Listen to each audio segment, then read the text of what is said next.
Hello guys, magandang gabi. It's me again, Kamutika TV.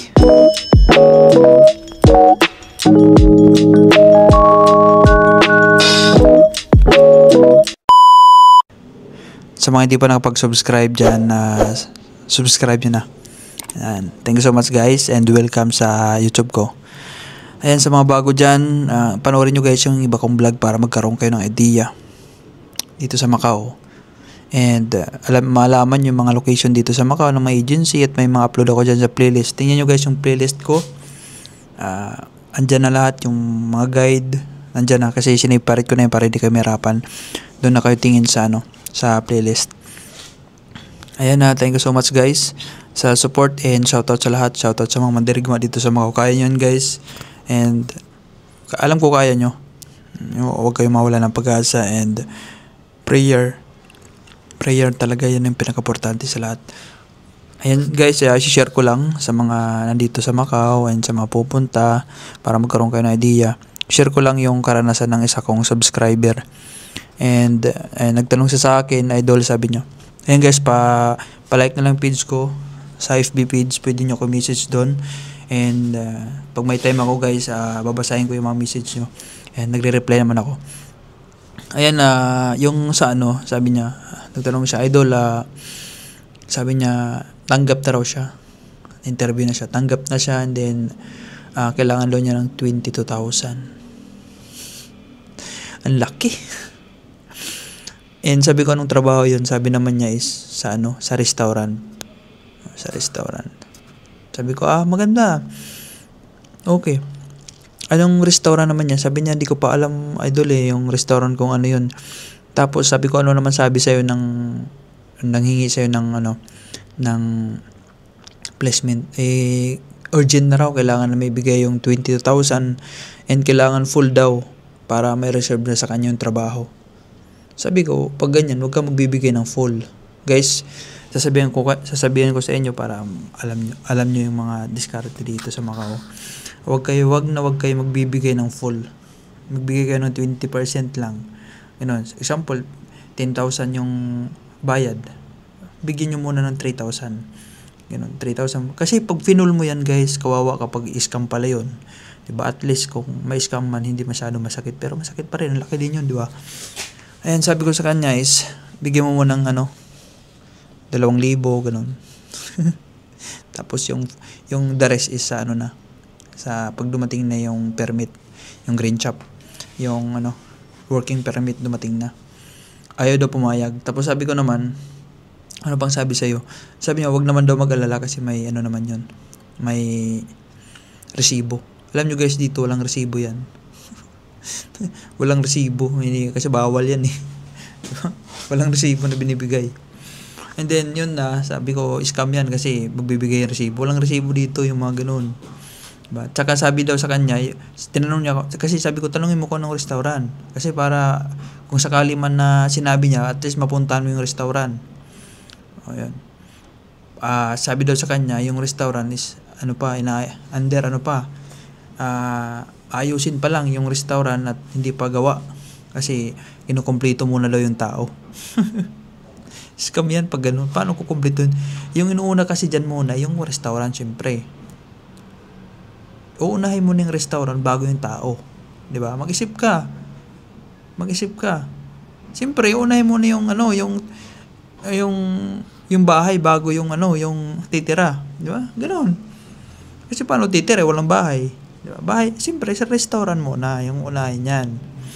Tapos pagkatapos ng restaurant, yan yung mga empleyado na kasi siyempre mga gamit ayusin yan. Bakit sabi ko, ba't ganun? Hindi pa daw gawa yung kukumplituhin muna daw ng boss yung yung mga tao bago daw yung restaurant. Sabi ko, scam yan. Sabi daw, pag di daw naibigay niya bukas yung pera, is ibibigay na raw sa iba. Sabi ko sa kanya, sabi mo sa kanya, ibigay na sa iba. Tsaka ang laki nun guys, ang laki. Huwag kang manghinayang sa trabaho na yan kung ang laki. Ang daming pwede mong applyan dito na trabaho. Diba? Maghanap ka ng maliit na hindi mo kailangan ng malaki. Huwag kang magmadali. Diba? Huwag kang magmadali. Kaya sabi ko, huwag kang magmadali. Hindi para sa iyo 'yan. 'Di ba? Mayroon tao na may scam na hindi ikaw. Hindi ko alam kung anong nangyari na doon, kung marami daw sila. Sabi ko, kawawa naman. Kawawa naman sa iba. Sabihan mo sabi ko, kung may kakilala ka, sabihan mo scam yun. Huwag sila magbabayad. Diba? Kasi nagmamadali kasi siya eh. Sabi ko, huwag ka magmadali. Chill ka lang. Pero ngayon, nabalita ko sa kanya is, nag-ano na siya sa Galaxy. Na-interview na siya, and then, yun. Mababa yung placement.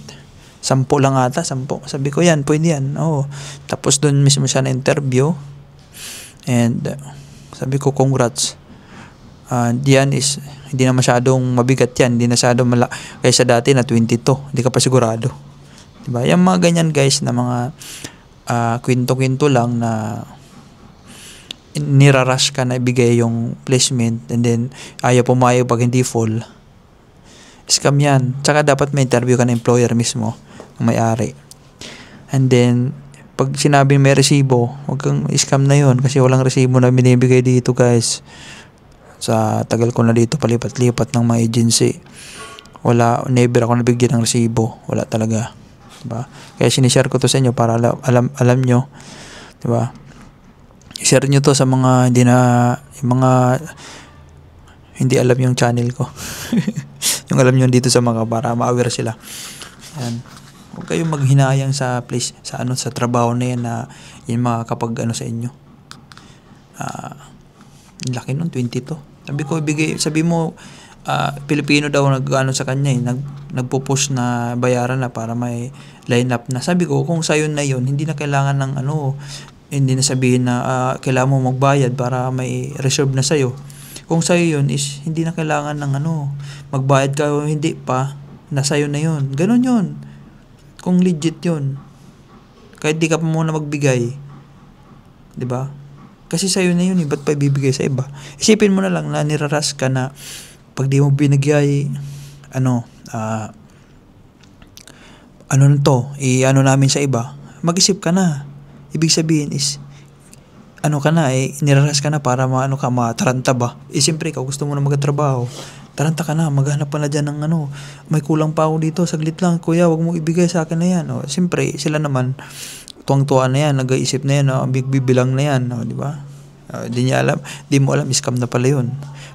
Pagkabigay mo doon sa park lang, kung saan ko nakita, kita tayo sa McDo, kaya dito sa may park na maliit, kita tayo dito. Bigay mo sa akin, ako na bahala magbigay doon sa agency. Wala na, scam na yun. Pagkabigay mo, wala na. Paghihintayin ka na lang, antayin ka na lang kasing green chop. Di pa na-release hanggang sa maubos na lang visa mo. Nag-exit ka na sa Thailand o sa Pinas. Wala na. After 1 month ka pa makakabalik. Di ba? Ganun style dito ng mga scammer.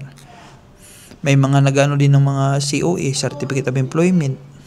Guys, walang Certificate of Employment dito.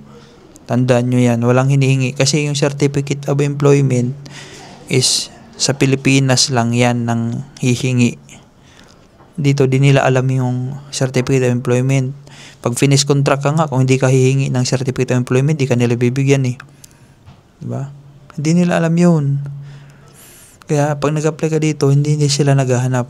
May mga Pilipino dito na yun ginagamit para makapang-scam. Sasabihin may quota agency, magpo-post dun sa sa Baykubo na linear 10 kailangan, tapos siyempre ikaw interested ka, gustong-gusto mo na magkatrabaho, nag-PM ka doon, and sasabihin na cleaner, may ka ba, Certificate of Employment? Sasabihin mo naman siyempre kasi wala talaga wala kang dala eh, di ba? Ay wala po eh. Ay ganito gagawin namin kasi wala pa kayo hinahanap ng employer. Kami nagagawa, magbayad na lang kayo sa amin. Ayan, yan yung mga style na yan.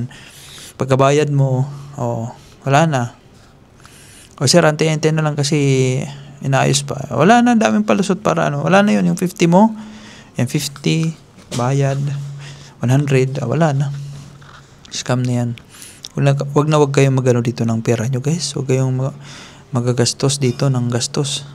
Sa mga, yung pera nyo is, ilaan nyo sa CV nyo, sa mga araw-araw nyo na budget pagkain habang nag-apply.